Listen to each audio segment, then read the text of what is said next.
with him, and he armed his camera, which involves the arming switch for guns and everything else on the airplane. It goes through an armament fire control panel.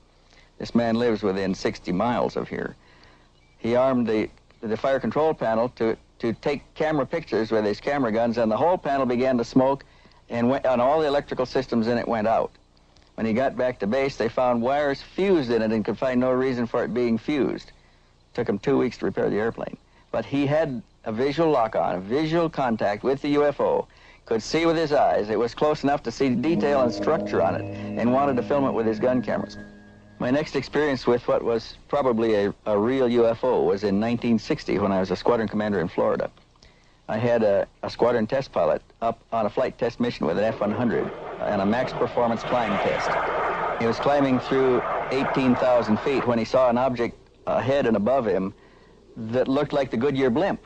And he thought, oh my God, what can this be? And he knows, and we all know, that the Goodyear blimp can't get that high. He went into afterburner to catch up to it, and he began to close momentarily on the thing, and then it began to only pace it, and then it speeded up and just walked away from him, climbing away at a steep angle above him in an F-100 in afterburner, climbing at max speed. That's the fastest airplane we got at the time. He last saw it speeding away from him above 33,000 feet.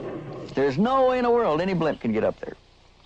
And he came back and he told me about this experience. He was white. It was a traumatic thing because he realized, everybody would realize under the conditions, it's something unearthly.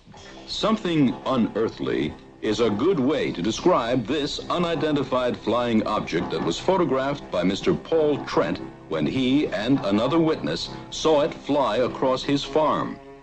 These two pictures have been the subject of some of the most rigorous photographic analysis ever done on UFO photographs.